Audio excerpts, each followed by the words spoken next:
उसका 9 पद। मन तो सब वस्तुओं से अधिक धोखा देने वाला होता है। हालेलुया। और हालेलुया। उसमें असाध्य रोग लगा है। देखिए यहाँ पास खुदा हमको स्पष्ट कह रहा है कि मन में असाध्य रोग लगा हुआ है। हालेलुया। इस कारण हमको और भी उस मन की रखवाली करनी है। हालेलुया। और आगे, उसका भेद कौन समझ सकता है? हाँ, मैं यहोवा के मन की खोजता और हृदय को जांचता हूँ, ताकि प्रत्येक जन को उसकी चाल चलन के अनुसार अर्थात उसके कामों का फल दो। हालेलुया। यहाँ पर प्रभु का वचन कहता है, मैं यहोवा मनों को खोजता हूँ, हृदय के बातों को जांचने वाला वो परमेश्वर है। मेरे प्रियो, यदि हमारा भी मन जो शुद्ध किया गया था परमेश्वर के द्वारा, यदि हम फिर से उस असाध्य रोग की ओर, उस गड़बड़ी की ओर बढ़ रहे हैं, तो हमें आज इन दिनों में जो अंत का समय चल रहा है, एक कठिन और क्लेश का समय चल रहा है, उस समय हम अपने मनों को अपवित्र होने ना दे। दूसरी बात हम देखेंगे खुदा के वचन को कि मन के विषय में मत्ती उसका 23 अध्याय और उसके 26 और 27 पद को हम पढ़ेंगे, तो वहां पर हम क्या देखते हैं? शास्त्रियों और फरीसियों के मन के विषय में यीशु मसीह प्रत्येक लोगों को वहां पास बता रहा था कि ये जो शास्त्री और फरीसी हैं, जो परमेश्वर के वचनों से भरे हुए हैं, एक एक आयतें उनको याद है, स्मरण है, लेकिन उनका मन कैसा है, जो पाया जाता है मत्ती उसके 23 अध्याय और 26 और 27 पद को पढ़ेंगे। हे अंधे फरीसी, पहले कटोरे और थाली को भीतर से मांझ कि वे बाहर से भी स्वच्छ हो। 26 पद पढ़ेंगे। हे कपटी शास्त्रियों और फरीसियों, तुम पर हाय, तुम चुना फरी हुई कब्रों के समान हो, जो ऊपर से तो सुंदर दिखाई देती है, परंतु भीतर मुर्दों की हड्डियां और सब प्रकार की मलिनता से भरी है। हालेलुया। मेरे प्रियो, यहाँ खुदा का वचन हम देखते हैं तो पाते हैं कि उनका जो मन है, उनका जो भीतरी मनुष्यत्व है, वो अंधेर और असंयम से भरा हुआ है। आज बहुत से ऐसे विश्वासी हैं जो खुदा के वचन को तो स्मरण करते हैं, खुदा के बातों को तो वो याद करते हैं, लेकिन उनके मन में अंधेर है। बाहर से वो कुछ दिख रहे हैं, लेकिन अंदर से कुछ और हैं, क्योंकि उन्होंने अपने मन को शुद्ध और पवित्र नहीं किया है, उन्होंने अपने मन की रखवाली नहीं की है, और इसी कारण उनका जीवन उस अशुद्धियों से भरा हुआ है, जो बाहर से कुछ और अंदर से बदबूदार है। हालेलुया। और ऐसे जो अधूरे लोग हैं, अधूरे तैयारी वाले लोग हैं, वो उस पांच कुंवारियों के समान जो छोड़ दी गई हैं, उनके समान वो क्या कर दिए जाएंगे? छोड़ दिए जाएंगे। हालेलुया। मेरे प्रियो, हमें अंधेर से नहीं, अपने मन में हमें प्रकाश की आवश्यकता है, उस ज्योति की आवश्यकता है जो खुदा के वचन के द्वारा हमारे मन को क्या करती है? शुद्ध और पवित्र करती है। इसी कारण हमने पढ़ा यूहन्ना उसका 15:3 में यही पढ़ा, मैंने जो वचन बोला है इस कारण तुम क्या हो? शुद्ध हो। वही वचन जो ज्योति है, वही वचन जो हमारे जीवन को, हमारे मनों को क्या करती है? प्रकाशित करती है। हालेलुया। एक और मन के बारे में देखेंगे, वो है होशे नबी की पुस्तक उसका 10 अध्याय और उसके 2 पद में। यहाँ पास हम देखते हैं एक ऐसा मन जो बटा हुआ है। हालेलुया। ऐसा मन जो 2 भागों में बटा हुआ है, हो सकता है 3 भागों में बटा हुआ हो। हालेलुया। होशे नबी की पुस्तक उसका 10 अध्याय और 2 पद को पढ़ेंगे। उनका मन बटा हुआ है, अब वे दोषी ठहरेंगे। हालेलुया। बस यहाँ खुदा का वचन कहता है कि उन इजरायलियों का मन क्या है? बटा हुआ है, इस कारण वो क्या ठहरेंगे? दोषी ठहरेंगे। और यीशु मसीह ने हमें एक सा मन दिया है। जो खुदा की शिक्षा है, जो खुदा का सुसमाचार है, जिसके द्वारा हमने अपने जीवन को, अपने अनंत जीवन को रिसीव किया, हमको चाहिए कि हम क्या करें? खुदा के लिए एक मन होकर, संपूर्ण मन से, पूर्ण मन से, जैसा खुदा का वचन कहता है, आत्मा और सच्चाई से, पूर्ण मन से हमको खुदा को क्या करना है? ग्रहण करना है, खुदा की खोज करनी है, खुदा की उपासना हमको करनी है। अगर आधा और अधूरा मन हम प्रभु की ओर लगाएंगे तो हम कभी भी परमेश्वर से कोई प्रतिफल को प्राप्त नहीं कर सकते। आधा मन विश्वासियों का या मनुष्यों का संसार की ओर, और आधा मन खुदा की ओर, तो ऐसे में किसी भी प्रकार से हम प्रतिफल को प्राप्त नहीं कर सकते। हालेलुया।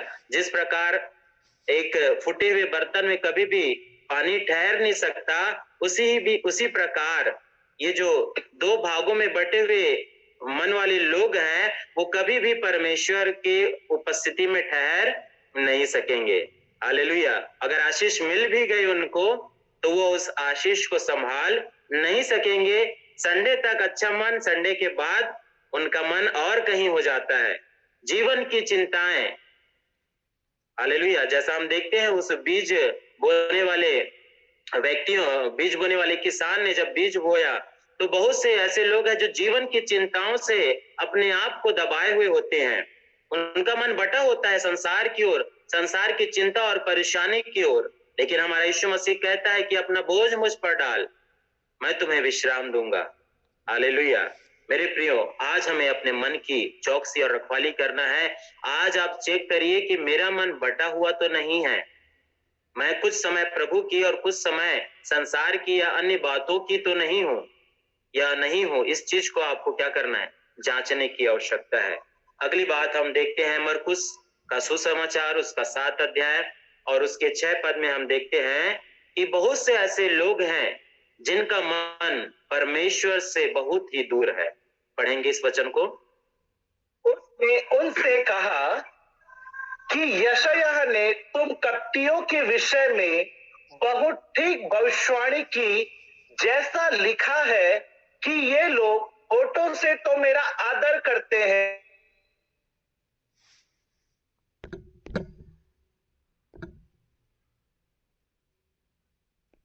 उनसे कहा कि यशायाह ने तुम कप्तियों के विषय में बहुत ठीक भविष्यवाणी की, जैसा लिखा है कि ये लोग होठों से तो मेरा आदर करते हैं, पर उनका मन मुझसे दूर रहता है।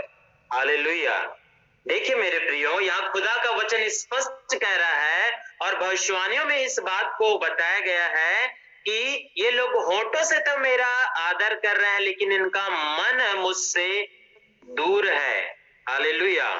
मेरे प्रियो, बहुत से आज ऐसे विश्वासी हैं जो चर्चों में पाए जाते हैं, वो होठों से तो आराधना कर रहे हैं, होठों से प्रभु की भक्ति तो कर रहे हैं, लेकिन उनका मन बहुत ही दूर है। हालेलुया। बहुत से एक कलीसिया है और मैंने अपने आंखों से देखा, आराधना टीम आराधना कर रही थी। कुछ देर में वहां की आराधना टीम का एक मेंबर बाहर निकलता है और वो सिगरेट जलाता है, और सिगरेट जलाकर पूरी सिगरेट फिनिश करता है, उसके बाद फिर से जाता है और फिर चर्च की उस आराधना में शामिल हो जाता है। हालेलुया। तो होठों से परमेश्वर की आदर और मन में और कुछ। हालेलुया। इस प्रकार का जीवन आज बहुत से लोग जी रहे हैं। आराधना के समय आराधना और आदर के समय सिर्फ शब्दों में आदर सीमित रह गया है खुदा का। हालेलुया। लेकिन हृदय से प्रभु का आदर नहीं है, और इसी कारण खुदा का वचन कहता है कि इनका मन मुझसे बहुत ही दूर है। हालेलुया। तो आज हमको चेक करना है मेरे प्रियो कि हम अपने मन की रखवाली करें। क्या मैं चूक जा रहा हूं? क्या मेरा मन बटा हुआ है? क्या मेरा मन खुदा के बातों से दूर है? क्या मेरे मन में असाध्य रोग फिर से कब्जा कर लिया है? क्या मेरा मन अंधियारा और असंयम से भरा हुआ है? इन सारी बातों को हमको क्या करना है? जांचना है, और पवित्र मन की जो खुदा ने हमारे जीवन में रखा है उसकी रखवाली हमको करनी है, क्योंकि खुदा का वचन भजन संहिता उसका 51 अध्याय और 7 पद में इसी बातों को कहता है कि जुफा से मुझे शुद्ध कर तो मैं शुद्ध हो जाऊंगा। हालेलुया। ये दाऊद राजा कहता है कि हे प्रभु, जूफे से तू मुझको शुद्ध कर तो मैं क्या हो जाऊंगा? शुद्ध हो जाऊंगा। और यीशु मसीह ने कहा कि मैंने जो वचन तुमसे कहे हैं, जो शिक्षाएं, वचन अर्थात वो शिक्षा, वो सुसमाचार, वो आज्ञाएं, वो नियम जो खुदा ने हमको सिखाई है, उसके कारण हम शुद्ध हुए हैं। आइए दूसरी बात हम देखें खुदा के वचन से, जिसके विषय में जिसकी हमको रखवाली करना है, वो है वचन। सबसे पहला मन, दूसरा है वचन और तीसरा है कर्म। इन तीनों विषय में हम आज चर्चा करेंगे। पहले हमने मन के विषय में चर्चा कर ली, दूसरा है वचन के विषय में, हमारे शब्दों के विषय में, हमारी वाणी के विषय में हमको क्या करना है? चौकसी करना है, रखवाली करना है, क्योंकि खुदा का वचन कहता है कि हरेक अशुद्ध होठ वाला, हरेक झूठ बोलने वाला खुदा के राज्य में सहभागी नहीं हो सकता, खुदा के राज्य में प्रवेश नहीं कर सकता।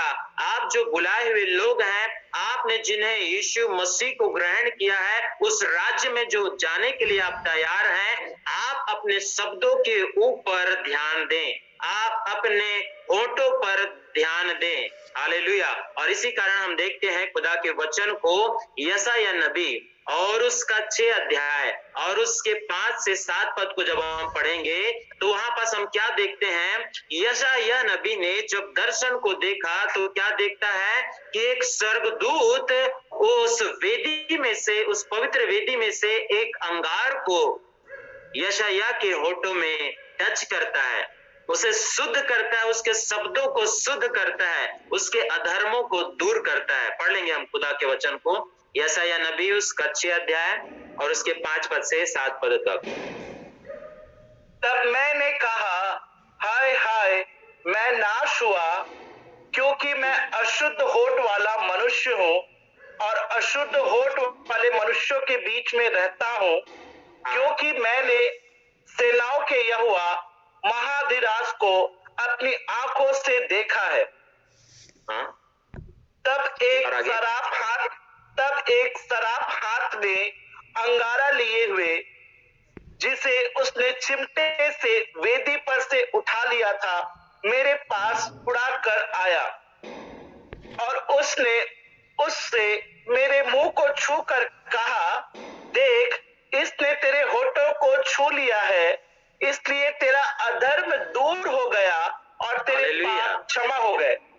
हालेलुया। मेरे प्रियो, यही चीज यीशु मसीह ने हमारे जीवन में कर दी है। उसने 2000 वर्ष पूर्व किया, लेकिन विश्वास ने, मैंने और आपने उसे ग्रहण किया है। और हमारे जो अशुद्ध कर्म थे, हमारी जो अशुद्ध बोलियां थी, वो यीशु मसीह ने क्या कर दिया? अपने पवित्र लहू बहाने के द्वारा हमारे होठों को शुद्ध और पवित्र कर दिया है, हमारे वचनों को शुद्ध और पवित्र कर दिया है मेरे प्रियो। और अपना जो सहायक उसने दिया है, उसके द्वारा हम खुदा के उन पवित्र वचनों को बनाए रखते हैं।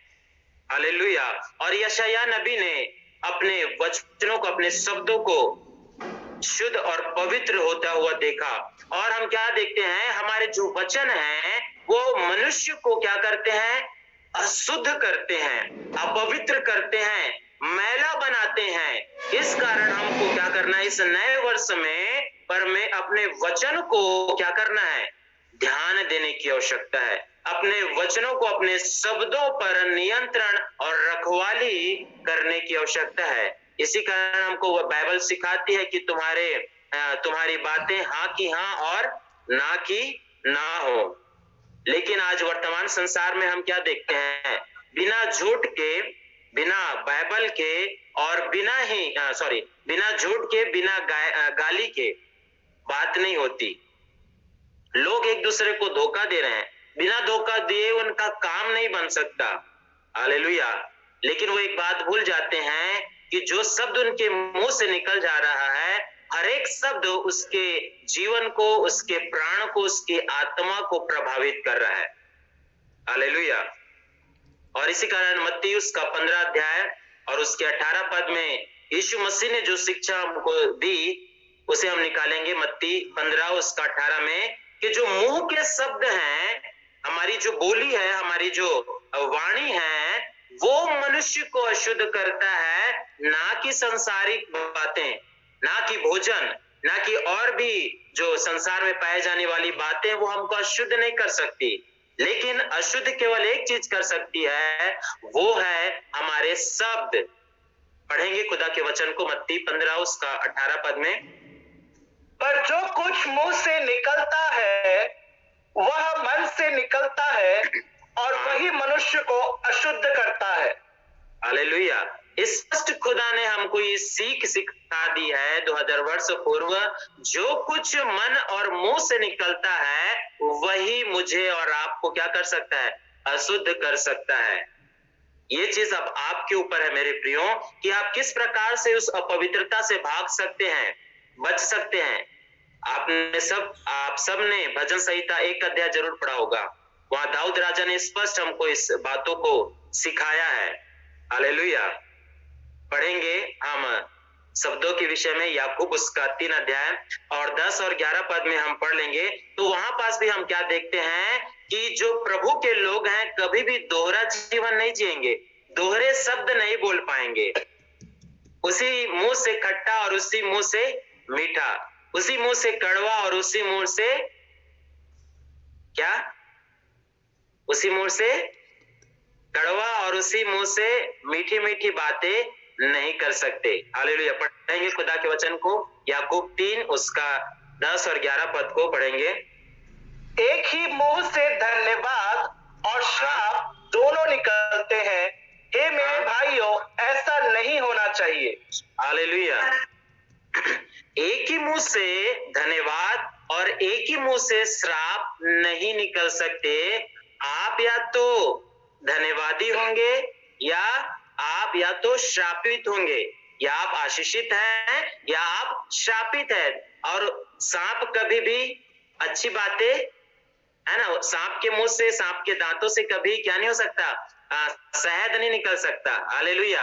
निकलेगा तो जहर ही निकलेगा। आज बहुत से लोग हैं जो क्या कर रहे हैं, उसी मुंह से खुदा का धन्यवाद, उसी मुंह से खुदा के वचनों को, लेकिन उसी मुंह से क्या करते हैं, वो श्राप की बातें, वो पाप की बातें जो उनके आत्मिक जीवन को प्रभावित करती हैं, वही बोल रहे हैं। और आगे खुदा के वचन को पढ़ेंगे 11 पद तक।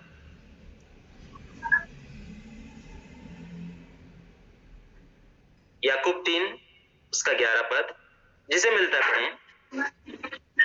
क्या सोते के एक ही मुंह से मीठा और खारा जल दोनों निकलता है। हालेलुया। आपने कभी भी ऐसा नहीं देखा होगा कि एक सोते से कभी मीठा और कभी खारा। हालेलुया। मेरे प्रियो, परमेश्वर ने आपको मीठे प्रेम की वाणी, सत्य की वाणी, आशीष की वाणी बोलने के लिए ठहराया है। संसार में आपको परमेश्वर ने ज्योति ठहराया है और ज्योति के काम आपके अंदर से प्रकट होने चाहिए। हालेलुया। तो मेरे प्रियो, आप आशीष की संतान है, आशीष बोलिए। हालेलुया। आप कभी भी अपने मुंह से श्राप की बातें ना करें, जो आपके लिए बहुत ही आशीषित होगा। आपके प्राणों की रक्षा आपके शब्दों में है, क्योंकि खुदा का वचन हमको सिखाता है। यदि आप गिनती उसका 12 अध्याय और 1 और 2 पद को देखेंगे, जब मूसा ने विवाह किया एक कुशी स्त्री से, मूसा की बहन और हारून उसकी निंदा करने लगे, उसको कोसने लगे।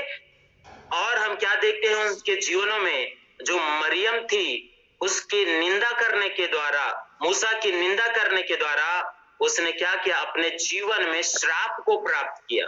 हालेलुया। थोड़ा देर और मैं प्रचार करूंगा मेरे प्रियो, थोड़ी सी ध्यान आप दीजिए, क्योंकि ये आपके आत्मिक जीवन को बहुत ही क्या करेगा, ऊंचा उठाएगा। आप प्रभु में आप बने रहेंगे। हालेलुया। यहाँ कोई भविष्यवाणी की बातें नहीं हो रही है, यहाँ कोई चिन्ह और चमत्कार की बातें मैं नहीं कर रहा हूँ। हालेलुया। जो परमेश्वर ने मुझे दिया है मैं आपको देना चाहता हूँ। हालेलुया। वचन ही अंत तक स्थिर रहेगा। हालेलुया। चिन्ह आएंगे, चले जाएंगे, चमत्कार आएगा, चला जाएगा, भविष्यवाणियां आएंगी, चली जाएंगी, लेकिन एक चीज ठहरा रहेगा, वो है खुदा का वचन। हालेलुया। पढ़ेंगे हम गिनती उसका 12 अध्याय 1 और 2 पद पढ़ेंगे। मूसा ने तो एक कूशी स्त्री के साथ ब्याह कर लिया था, सो मरियम और हारून उसकी उस ब्याहता कूशी स्त्री के कारण उसकी निंदा करने लगे। उन्होंने कहा, क्या यहोवा ने केवल मूसा ही के साथ बातें की है? क्या उसने हमसे भी बातें नहीं की? उनकी यह बात यहोवा ने सुनी। हालेलुया। और हम क्या देखते हैं? परमेश्वर ने उनकी निंदा, उनके कुड़कुड़ाहट को क्या कर लिया? सुन लिया, जो उसके पवित्र दास मूसा के लिए बोला जा रहा था। हालेलुया। और उसके 10 पद में हम क्या देखते हैं कि मरियम कोढ़ी हो गई। हालेलुया। वो निंदा करना उसके लिए भारी पड़ गया। वो जो शब्दों जो मूसा के लिए उसने निकाला था, वो उसके लिए क्या हो गया? भारी पड़ गया, और उसको घोड़ हो गया उसके बोलने के द्वारा, उसके निंदा करने के द्वारा। क्योंकि हमारे शब्दों को हमारा परमेश्वर क्या करता है? सुनता है और न्याय करता है। हालेलुया। आप भी कहीं यदि आप ऐसे बातों को तो नहीं कर रहे जो परमेश्वर को पसंद नहीं है, आपको उसका न्याय चुकाना पड़ेगा। हालेलुया। इस कारण इस 2022 में आप तैयार रहें कि आप ये सारी बातों से, सारी गड़बड़ियों से जो मुंह के द्वारा की जाती है, आप बचे रहें। एक और मैं उदाहरण दूंगा जो प्रेरितों के काम उसके 5 अध्याय और 3 और 4 पद में पाया जाता है, जिस बारे में हम अच्छे से जानते हैं। हनन्याह और सफीरा नामक पति पत्नी थे, जिन्होंने अपनी खेत को बेचा, और खेत को बेचने के बाद वो राशि जो उन्होंने खेत बेचने के द्वारा प्राप्त करी थी, कुछ रख कर उस राशि को पतरस के चरणों में लाकर डालते हैं। हालेलुया। यहाँ बड़ा भेद है। जो पैसे का जो स्थान है वो कहाँ है? चरणों में। हालेलुया। जो पैसा वो लेकर आए और प्रेरितों के चरणों में वो डाल रहे थे। हालेलुया। और क्या देखते हैं, लेकिन एक गड़बड़ उसने कर दी। खेत बेचा प्रभु की सेवा के लिए, अच्छी बात है, लेकिन उन्होंने एक गड़बड़ कर दी, वो था झूठ बोला। जो उनके शब्द थे वो उनको मृत्यु तक ले गए। मेरे प्रियो, पति भी मर गया, पत्नी भी मर गई। पढ़ लेंगे हम खुदा के वचन को, 3 और 4 पद, 5 अध्याय का 3 और 4 पद। परंतु पतरस ने कहा, हे हनन्याह, शैतान ने तेरे मन में यह बात क्यों डाली है कि तू पवित्र आत्मा से झूठ बोले? हालेलुया। के दाम में जी, यहाँ पास हम क्या देखते हैं कि शैतान ने तेरे मन में ये बात क्यों डाली कि तू पवित्र आत्मा से क्या बोले? झूठ बोले। हालेलुया। और यही बात हनन्याह और सफीरा के लिए मृत्यु का कारण ठहरा। मेरे प्रियो, एक झूठ बोलने से आप अपने आत्मिक जीवन को खो सकते हैं। आपकी आत्मिक मृत्यु हो सकती है। आपको लगेगा मैं जीवित हूं, आप बड़ा हालेलुया भी बोल सकते हैं, बड़ा भजन संहिता भी पढ़ सकते हैं, लेकिन आपकी सच्चाई यह रहेगी कि आपकी आत्मिक मृत्यु हो चुकी है। भले कुछ पल के लिए हो, फिर से आप जाग जाएं, अच्छी बात है। हालेलुया। लेकिन उसका प्रतिफल आपको देना ही देना है, उसका न्याय होकर ही रहेगा, क्योंकि हमने जानकर उस पाप को किया है। हालेलुया। और हम देखते हैं खुदा के वचन को, मत्ती उसका 12 अध्याय निकालेंगे, 12 अध्याय उसका 36 पद को पढ़ेंगे, क्योंकि खुदा का वचन हमको सिखाता है जो कुछ हमारे मुंह से निकलता है, हर एक वचन का, हर एक शब्दों का हमको न्याय चुकाना है। हालेलुया। मत्ती 12 उसका 36 और 37 पद को हम पढ़ेंगे। और मैं तुमसे कहता हूं कि जो जो निकम्मी बातें मनुष्य कहेंगे, न्याय के दिन हर एक बात का लेखा देंगे। हालेलुया। देखिए मेरे प्रियो, बाइबल में स्पष्ट लिखा हुआ है, जो जो निकम्मी बातें मनुष्य कहेगा, न्याय के दिन उसका लेखा उसको देना पड़ेगा। इस कारण आज हमको अपने शब्दों को जांचना है, परखना है। हमारा परमेश्वर हमारे शब्दों को शुद्ध करने वाला है, हमारे मन को शुद्ध करने वाला, हमारी बोली और भाषा को शुद्ध करने वाला परमेश्वर है। आज वो तैयार है। यदि आप अपने शब्दों को शुद्ध करना चाहते हैं तो आज आपके पास समय है, अन्यथा आपको न्याय में खड़ा होना पड़ेगा। आपको न्याय का सामना करना है। कोई भी उस न्याय से नहीं बच सकता। हालेलुया। जब यीशु मसीह उस न्याय का सामना करा तो हमको भी क्या करना है? उस न्याय का सामना हमको भी करना है। वो निर्दोष और निष्कलंक बनाने वाला परमेश्वर है। हालेलुया। क्योंकि वो स्वयं निर्दोष रहा और हमको भी क्या करेगा? वो निर्दोष बनाएगा, लेकिन हमको रखवाली करना है अपने शब्दों की। चौथी और अंतिम बात हम जल्द से 5 मिनट में खत्म करेंगे। अपने कर्मों का हमको क्या करना है? ध्यान देना है, रखवाली हमको करनी है। किससे? अपवित्रता से। हालेलुया। आज का विषय वही है कि हमको अपवित्रता से कैसे बच के रहना है, कैसे हम रखवाली करें। पहला मन, दूसरा वचन और तीसरा है कर्म। यूना नबी की पुस्तक उसका 3 अध्याय और 10 पद में जब हम देखते हैं तो वहां पर खुदा का वचन कहता है कि परमेश्वर ने क्या किया? वो निनवे नगर के लोगों के कामों को देखा, कैसे उन्होंने मन को फिरा लिया, कैसे बुराई से भलाई में फिर गए। हमारा परमेश्वर आज देख रहा है उसी चीज को। आज कोरोना आया, बहुत से लोगों ने मन फिराया, बहुत से वापस लौट गए। बहुत से लोग ने क्या किया? खुदा किया। फर्स्ट लॉकडाउन में, सेकंड लॉकडाउन में, अब खुदा नहीं दिख रहा है, खुदा हुआ दिख रहा है। हालेलुया। तो मेरे प्रियो, अपने कामों को आप देखिए, खुदा के पीछे भागिए, खुदा के अनुसार आपका चलना उठना बैठना सब खुदामय होना चाहिए। प्रकाशित वाक्य 3 अध्याय उसका 3 का 1 में लिखा है कि परमेश्वर हर एक कलीसियाओं के कामों को जांचता है और जानता है और देखता है। आप पढ़ सकते हैं घर में उसे। हमारा परमेश्वर अंधा नहीं कि देख नहीं सकता। भजन संहिता 115 में आप पढ़ लेंगे। हालेलुया। हमारा परमेश्वर अंधेरे की बातों को भी उजाले में लाने वाला परमेश्वर है। हालेलुया।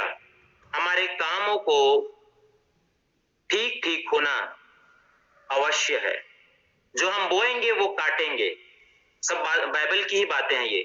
जो हम बोएंगे वैसा ही हमको काटना पड़ेगा। इस कारण हम अपने कर्मों को देखें। आपके लिए बड़ा उदाहरण आदम और हवा, उन्होंने जो बोया वो काटा, जो कर्म किया उसका उनको हिसाब देना पड़ा।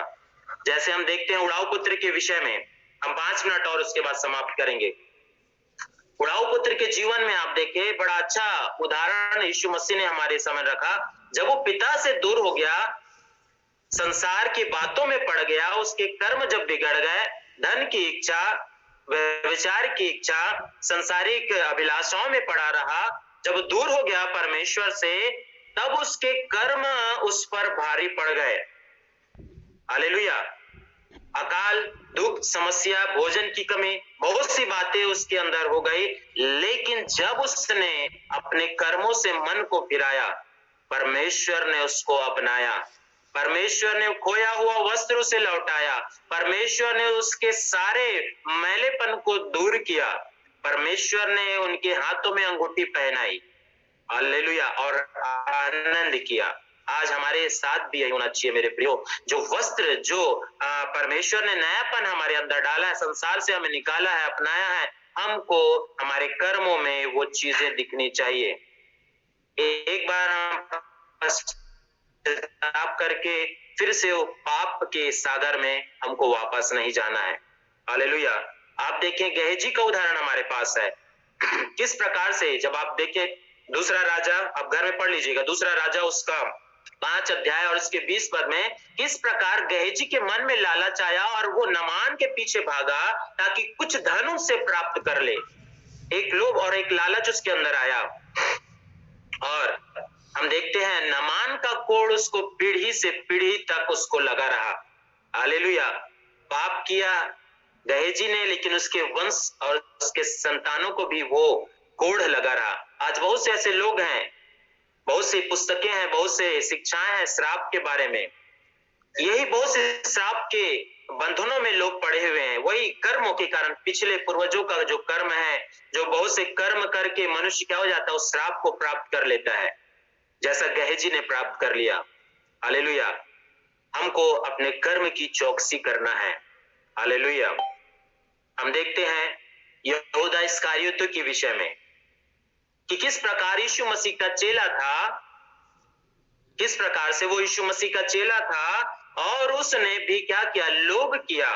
हम निकालें खुदा के वचन को, लूका उसका 22 अध्याय और उसके 4 और 5 पद को हम देखेंगे किस प्रकार से यहूदा इस्करियोती जो यीशु के साथ साथ चला, वो सारे आश्चर्य कर्म को देखा, सारे अद्भुत काम को, प्रेम को, खुदा के आश्चर्य कर्म को उसने देखा, लेकिन उसके मन में, उसके कर्म में कोई परिवर्तन नहीं आया। और 30 चांदी के सिक्कों के लिए यीशु मसीह को वो पकड़वाना चाहता था। एक लोभ, एक लालच उसके कर्म में था। पढ़ेंगे लूका 22 उसके 4 और 5 पद को।